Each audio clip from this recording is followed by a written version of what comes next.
I stumbled on a text in my girlfriend Lisa's phone. "If you didn't have a boyfriend, could we get back together?" Her reply was just a single word: "Sure." I showed her the message thread, telling her to ditch that dude. She got annoyed and fired back, saying he was just her first love. They were just reminiscing about old times. So what? She figured I'd still be the same, always catering to her, being her total simp. But the next day, I had already moved out of our rented place and blocked her on WeChat. She freaked out. A week earlier, Mike had drunk and called Lisa. So Lisa bailed on me quickly, but that was the day I was supposed to have surgery. I waited nervously at the hospital, dealing with the pain, hoping to see her one last time for some support before the operation. But when I finally got her on the phone, she was yelling, "Mike got drunk, I'm worried about him, don't call me unless it's something urgent." Then the line went dead with a busy signal. She was stressing about Mike, her first love, her bright moonlight, possibly in trouble from too much drinking. But she never realized that in my last moments before surgery, I was desperately hoping for just a word of encouragement from her. After the surgery, waking up from the anesthesia, everything felt numb. Looking around the empty ward, my empty mailbox and phone, my heart was numb too.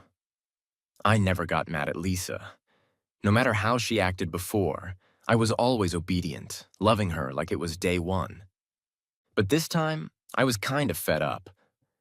After getting out of the hospital, I stayed with a buddy instead of going back to the place I shared with Lisa, until Lisa tracked down my friend's spot, bringing me my favorite fruits and 2 movie tickets. She rarely offered a way out before. Back in the day, no matter how pissed I was, I had to chill first, then go sweet-talk her regardless of who was right or wrong. Our relationship was always like that from the start. When hanging out with friends, they'd joke and call me a love fool.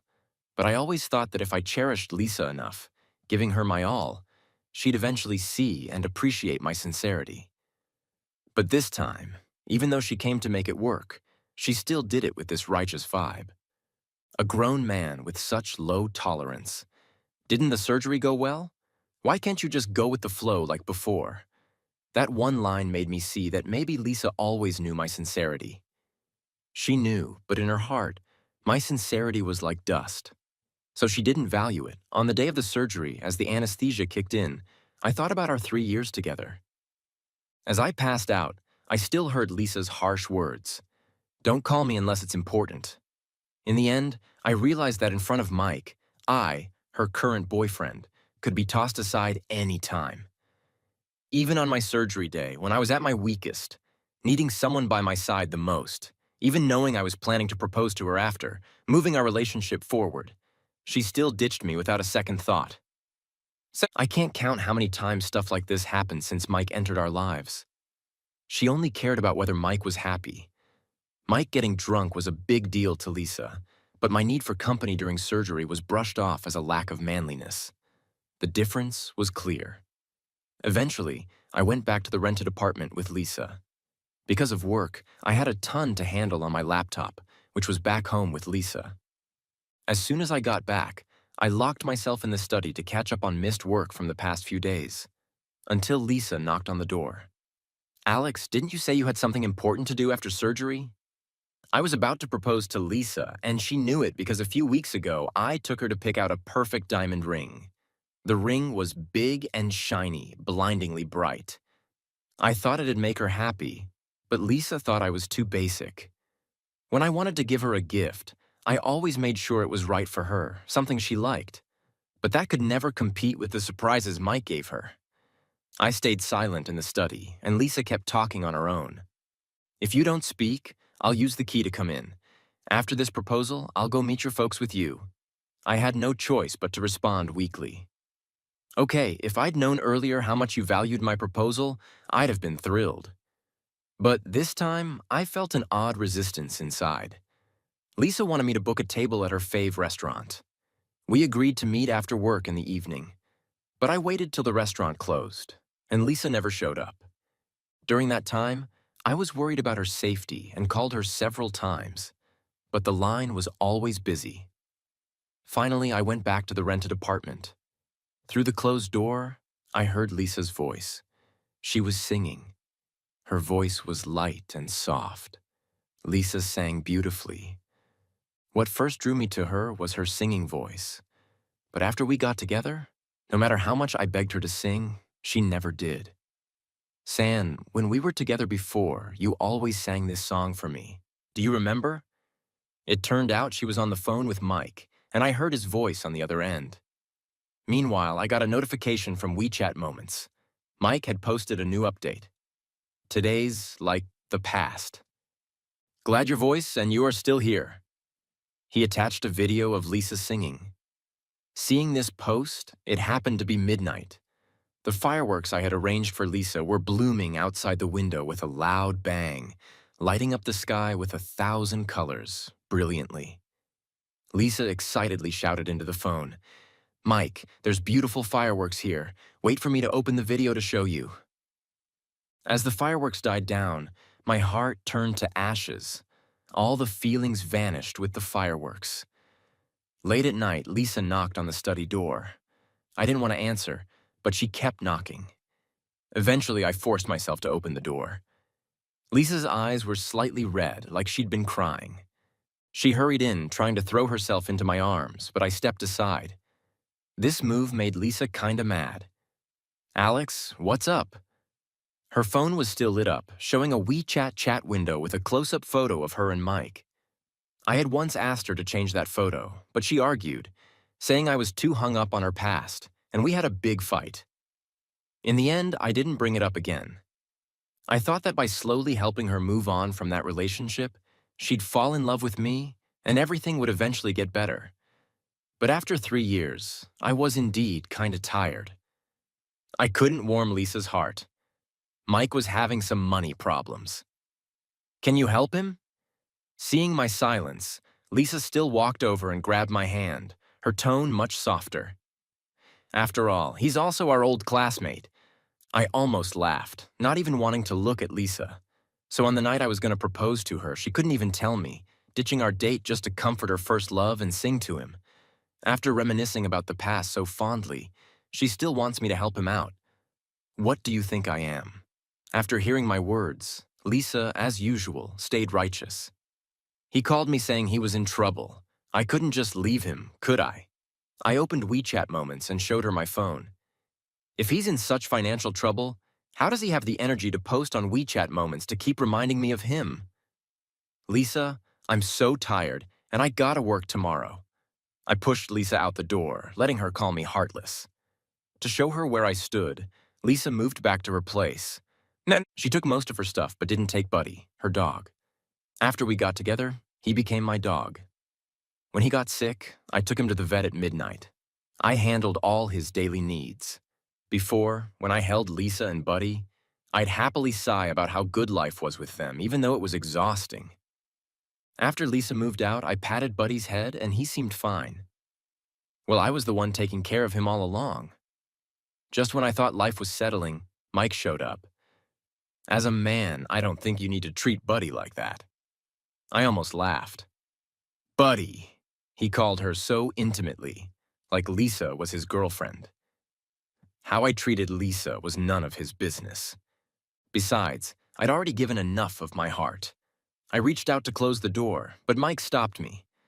"If you don't treat Lisa well, I don't mind taking her back." His words were full of provocation. I snapped back. "Addicted to someone else's stuff, huh?" As I expected, within minutes, Lisa texted me saying we should break up, and Mike sent a provocative message. "She's not yours anymore?" I turned off my phone, overwhelmed by the noise. I still vividly remember the last time Lisa said she wanted to break up. It started because I lost Lisa's handmade bag. I'd given Lisa countless designer bags, but she treasured that one the most. After it was lost, she had a huge fight with me and heartlessly broke up with me. I thought it had special meaning because she made it herself. So I stayed up several nights to make an identical one for her. But the difference was I made this one more carefully, more complete, way better than the original rough one. When I gave the bag to Lisa, she looked at it like it was a joke and stomped on it. "Alex, don't be so pathetic. No matter how well you make it, it'll never be the same as that bag." She mocked me harshly, and I had to silently endure it. Later, I found out the bag was precious because Mike gave it to her, and no matter how many expensive bags I gave or how well I made one, it was all useless. Why did I have to be so self-degrading? After Lisa moved out, I felt a peace in my heart I'd never felt before. It was like my heart was still numb from the surgery. Lisa posted food pics on her moments. While Mike posted her silhouette, she posted matching questions for Mike to answer. And Mike rated them a perfect score. They played these little games on their moments, enjoying them endlessly. The only feeling I had was that something was slowly peeling away from my heart, bit by bit. Painful, but bringing an unprecedented sense of relief. Until Lisa's mom brought her to me. Lisa didn't look well. She must have been forced by her mother. Mike came along too, probably following Lisa. Despite the conflicts between Lisa and me, I had no reason to disrespect her elders. I respectfully invited them in. When Mike came in, I gave him a cold glance, uninvited, no reason to be here. Lisa looked annoyed. I'm also the owner here. I invited him. I was stunned. Even in front of elders who knew about our relationship, she didn't hide her defense of Mike. During dinner, considering Lisa's mom's taste, I made several spicy dishes. When I brought the dishes to the table, Lisa thoughtfully brought a bowl of water. I remembered Mike was a Southern guy and couldn't handle spicy food, but it also reminded me of when Lisa mocked me for being a man who couldn't handle spicy food. So I forced myself to eat spicy food to suit her taste, even though it upset my stomach. But turns out true love doesn't require you to change yourself. Mike couldn't eat spicy food, and Lisa naturally prepared a bowl of water for him. But she never cared that I needed to avoid spicy food after my surgery. My efforts turned into a joke. Mike smiled as he pulled the bowl of water towards him and said meaningfully to me, "Alex is always so considerate." She was indeed considerate, but not to me. I knew Mike was trying to provoke me, but I didn't care anymore. After the dinner party, Lisa's mom forced her to stay. Her mom thought highly of me. So every time we fought, she'd mediate, and Lisa would go along with it. This was a scenario I was all too familiar with. After her mom left, I went to feed Buddy as usual. And who would have thought that when I opened the door, Buddy bolted out of the room? On the sofa, Lisa and Mike were chatting happily, laughing uncontrollably. It was obvious Buddy's appearance messed with their vibe. Buddy seemed to sense a strange, threatening presence, growling at Mike. Mike laughed, pointing at Buddy. "This must be Alex's dog, right?" That laugh had a hint of mockery. His dog's just like him, keeping everyone at a distance. But before he could finish laughing, Buddy seemed to understand and lunged at him. Mike let out a scream, his hand already scratched. In my heart, I was cheering for Buddy, but instead, Buddy let out a yelp as Lisa kicked him hard. Worse, she was wearing the high heels I'd recently bought her. I quickly ran forward to protect Buddy, who was terrified and shaking at my feet. He looked up at me with tearful eyes, filled with a silent plea. I understood. He wasn't in pain just because he was kicked, but because the one who hurt him was Lisa, his once beloved owner. For a moment, my heart felt like it was being ripped apart. "Alex, it bit someone. Why are you still protecting it?" Lisa looked at me coldly, her eyes burning with anger towards me and Buddy. In some ways, I felt a lot like Buddy, really similar, at least when it came to Mike. We were both the ones abandoned. Turning around, Lisa put on a different face with a look of concern. She rolled up Mike's sleeve, suppressing the anger rising in me. I picked up Buddy and started to leave. Unexpectedly, Lisa kept chasing after us. She whispered, "You should give him up soon." It felt like a bucket of cold water was dumped on me. Sorrow overwhelmed me more than heartbreak. That's what it meant. Covering Buddy's ears, I turned back and yelled, "Lisa, that's enough." Maybe because I'd never been so fierce with her. Lisa looked at me in disbelief. Under her stunned gaze, I walked out, carrying Buddy. Without looking back, I took Buddy to the vet. Luckily, the doctor said he was just scared and wasn't seriously hurt. On the way back, Buddy seemed to sense something, constantly nuzzling his head against my face. I tried several times to smile at him, but I couldn't. Memories of everything that happened between Lisa and me flashed through my mind. Lisa, she wasn't worth it. Since that was the case, there was no need for me to hold on. When I got home, Mike was already gone. Lisa was sitting in a corner of the living room. She wasn't wearing shoes and ran over to me barefoot when she saw me, trying to take Buddy into her arms. But Buddy hid in my arms as soon as he saw her. I didn't have the energy to deal with her and walked inside after taking off my shoes. "Alex?" Lisa called out to me. "You never used to treat me like this." I smiled without turning back. "But you've always treated me this way." Back in the study, I turned on my phone, and a few housing ads popped up. How timely. Actually, after the surgery, I started looking at houses near my workplace. The reason I hadn't acted was that I was waiting. Maybe waiting for Lisa to completely let me down. I didn't know. I just knew I wanted to escape this little nest with Lisa as quickly as possible. Maybe because my attitude was different this time. Lisa finally couldn't stand it anymore. She opened the study door and lay down beside me. Just as she reached out to hold me, I turned away. At that moment, a message from Mike popped up on her phone beside her. "Miss you." The photo was still the same. It used to feel like 1,000 needles stabbing me, but now it just seemed ridiculous. I reached out, grabbed her phone, opened the message, and started scrolling up. I just wanted to see how far these two could go. Their chats were casual, but filled with a strong desire to share everything. Mike was everywhere in Lisa's life. I was just too blind to see it. Scrolling further up, there was another conspicuous and heartbreaking message. "If you didn't have a boyfriend, could we get back together?" So shameless, so disgusting.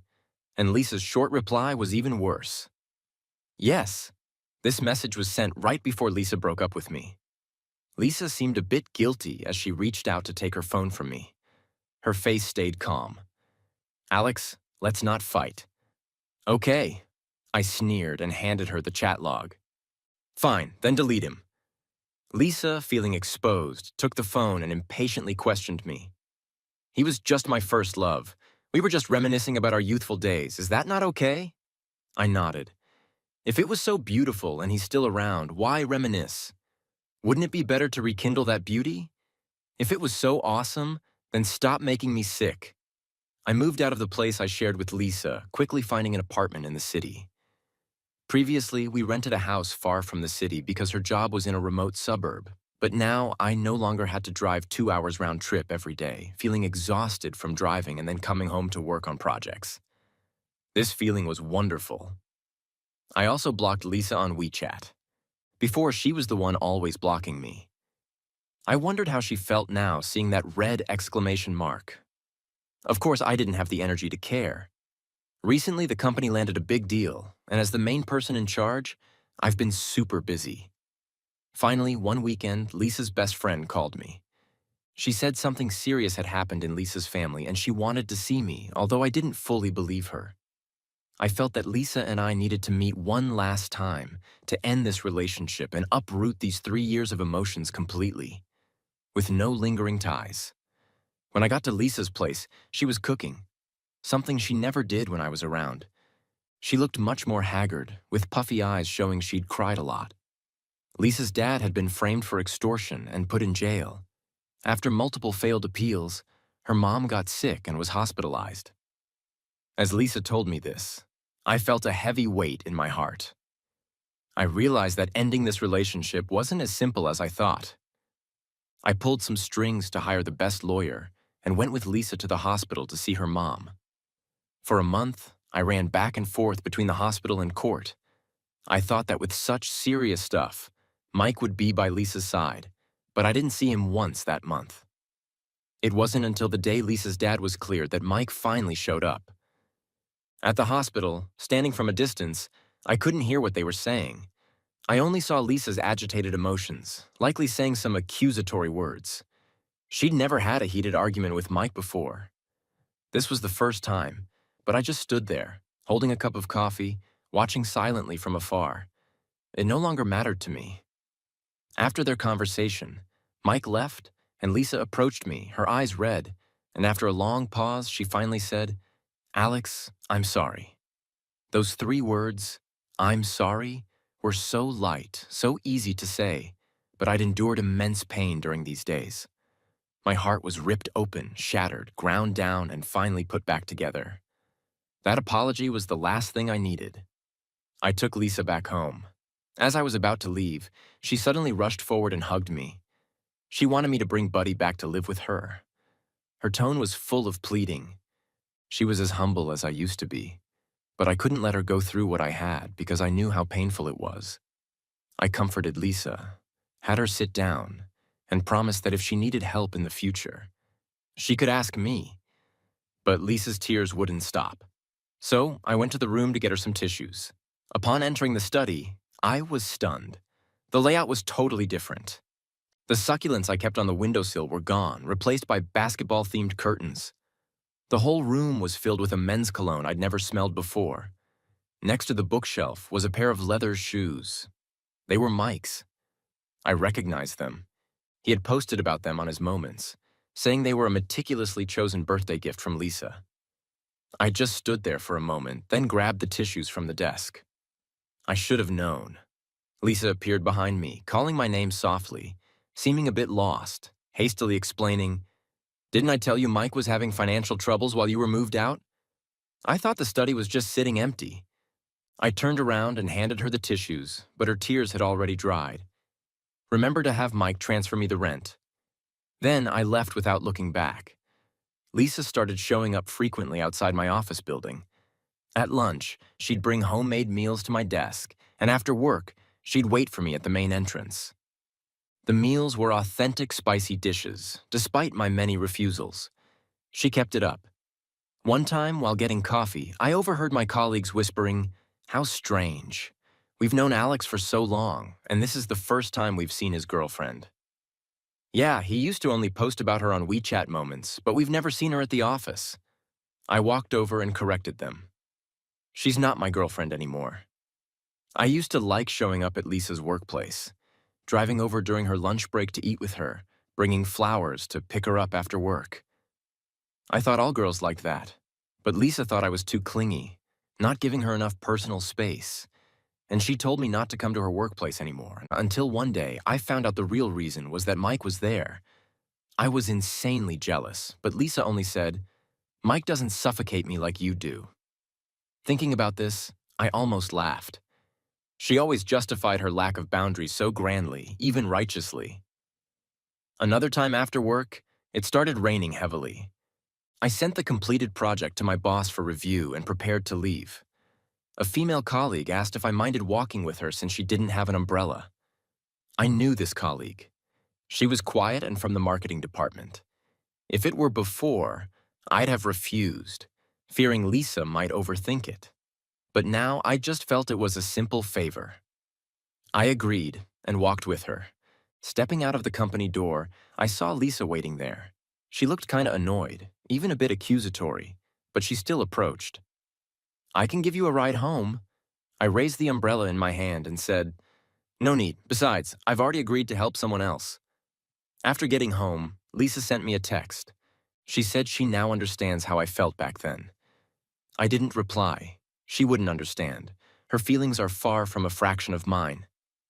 Life went on as usual, with Lisa continuing to do the same things, making lunchboxes and waiting for me after work.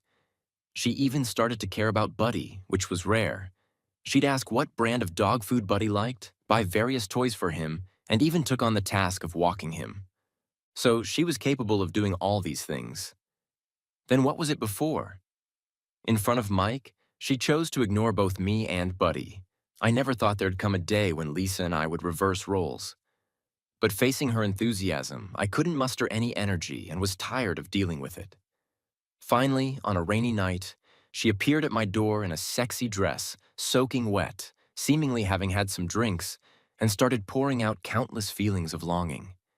It was then that I realized this should end.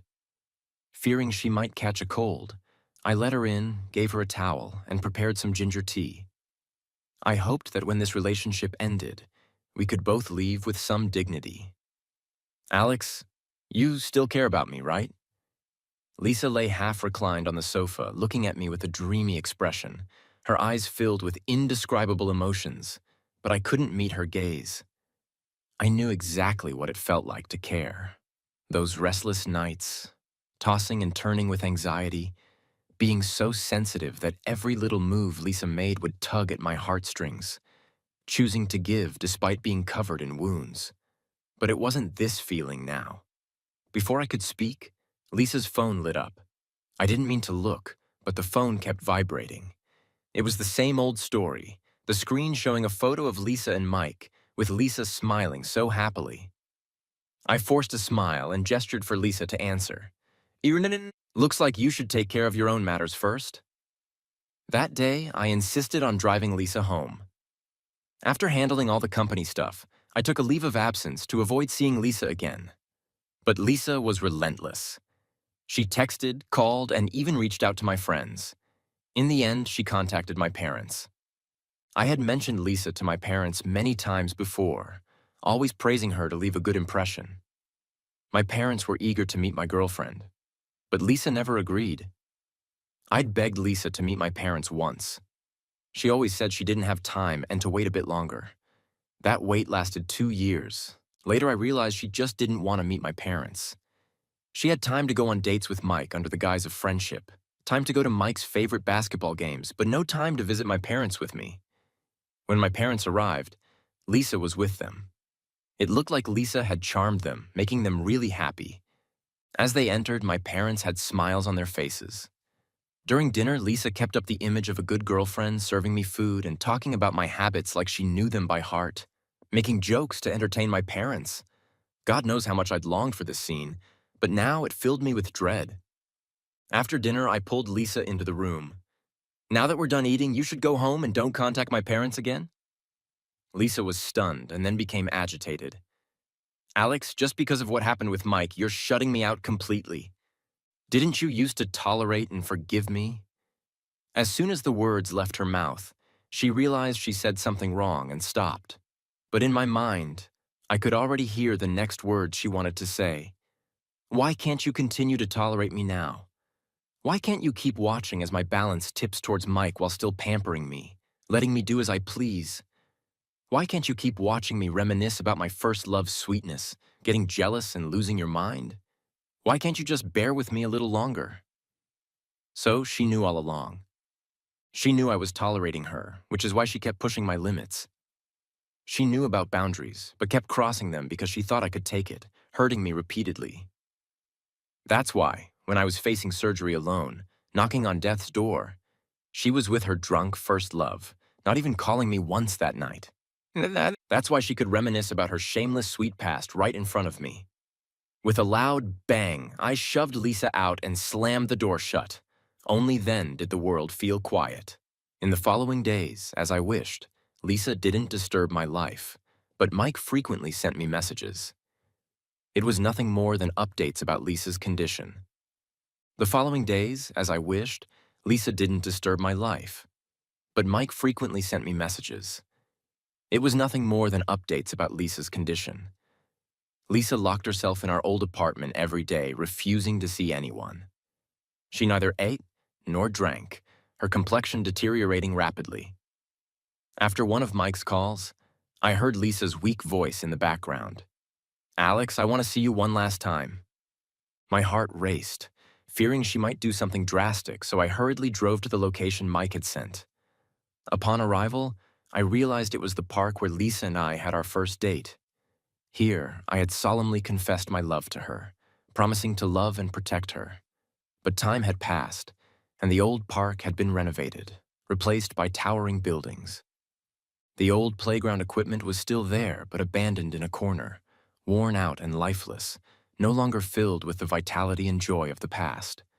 Just like my feelings for Lisa, Lisa seemed to have aged overnight. Seeing her condition, I realized Mike's messages were true, but I didn't feel heartache. Instead, I felt guilt and helplessness. Lisa forced a smile and asked if I remembered this place. How could I not remember? I remember. But there's no need to reminisce. Is there? Seeing her hopeful eyes, I thought long and hard and could only come up with this response. She nodded in disappointment. Mike, standing nearby, grabbed my collar, his face twisted with anger, gritting his teeth. "How can you be so heartless? Look at her," I replied with a heavy punch. "I've had enough of you, Mike." There was a rush of satisfaction in my heart. It should have happened long ago. I always knew about the feelings between Lisa and Mike. As classmates, I saw their college romance, their graduation, and their eventual split due to the challenges of a long-distance relationship. After graduation, I thought Lisa and I, like many college friends, would never meet again, like two parallel lines that had never crossed. Until later, when we met by chance in the city and our paths began to cross. We started as friends. When she argued with someone, I was there for her. When she made up, I was happy for her. Eventually, she went through a breakup. On a rainy night, she cried so hard she could hardly breathe.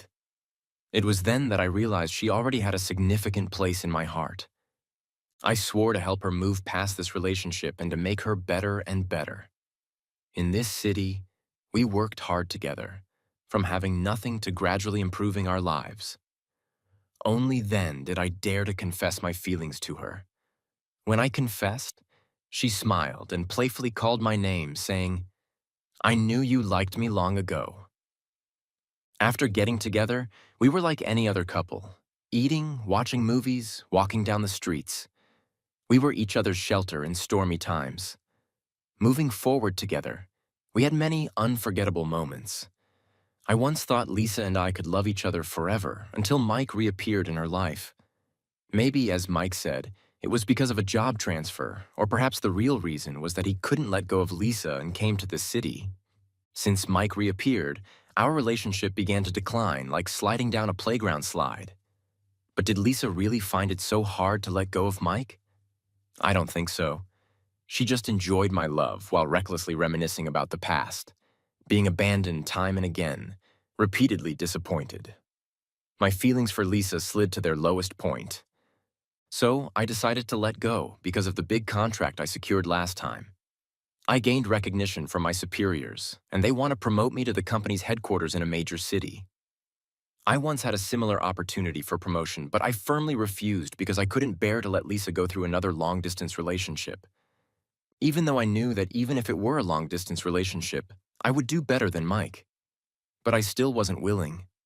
For every broken part of Lisa, I was willing to help her pick up the pieces and mend them.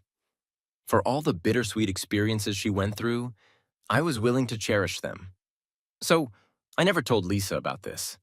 But after all this time, this opportunity came back to me, and I no longer had a reason to stay in this city.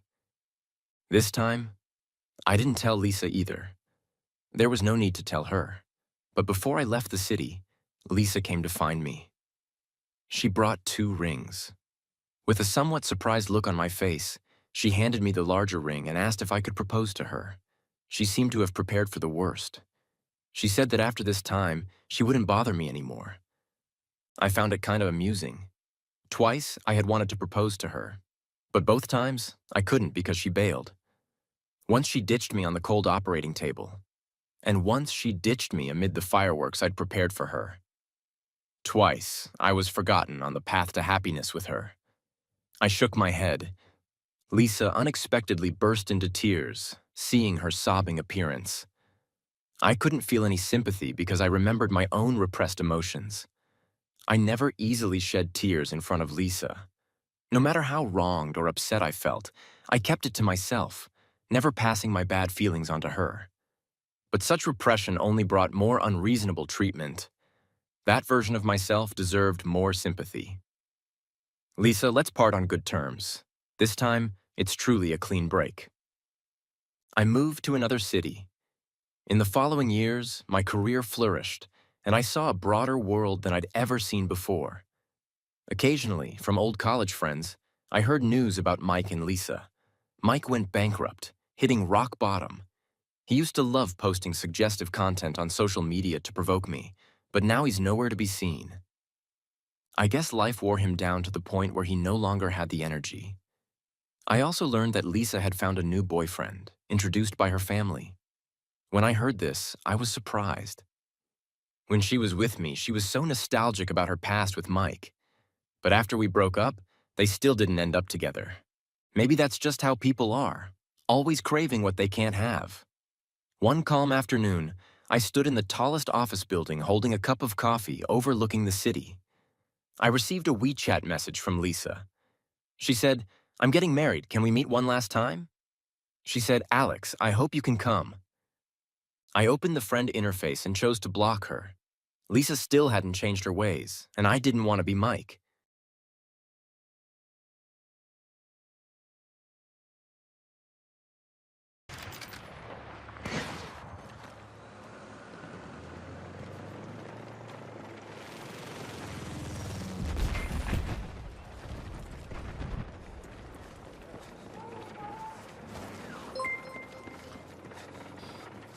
Oh, possessed with the gifted sub to Gunslinger.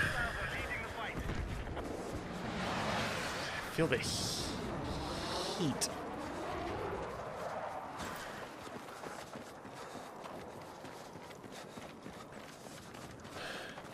I don't know if, like, because he's in the middle of the ad, I don't know if it's gonna just cut off the ad.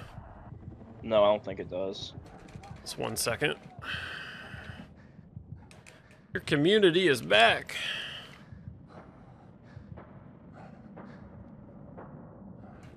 What I was saying is don't get a gaming laptop. Unless, like, you absolutely need a laptop. But, they're not good for long term. Because you can't upgrade it, you can't really... You can't do anything with it. W possessed. Yep, W possessed. It's alright, I'm sending UP the bill. You're welcome, Gun. UP's gonna get my bill.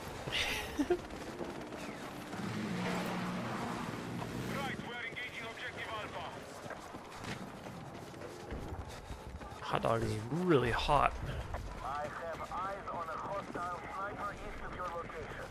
Gotta cut this AC on. It's fucking hot out here for a wiener.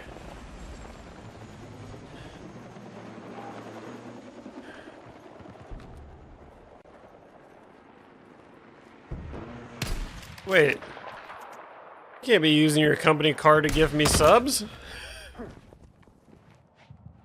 I can't have the company being like, who the fuck is this wiener man that you're giving our company money to?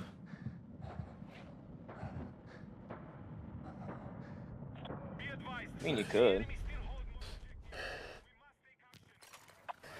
Oh, I gotta zoom this camera back in.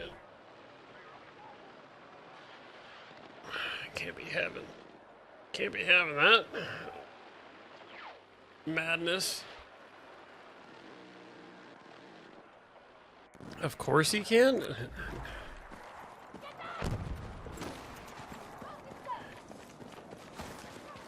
Printer joined. I mean, we gotta change squads. Yeah, I'm about to. I'm in the middle of flying right now. What a beefcake.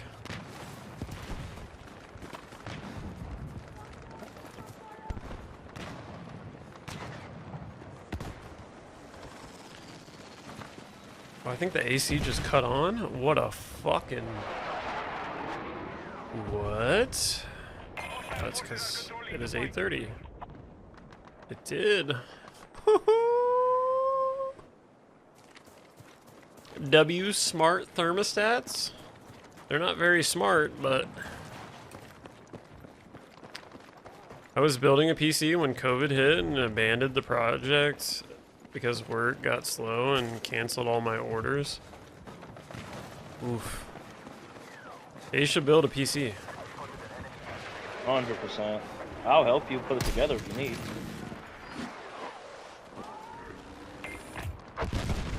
You got rented over.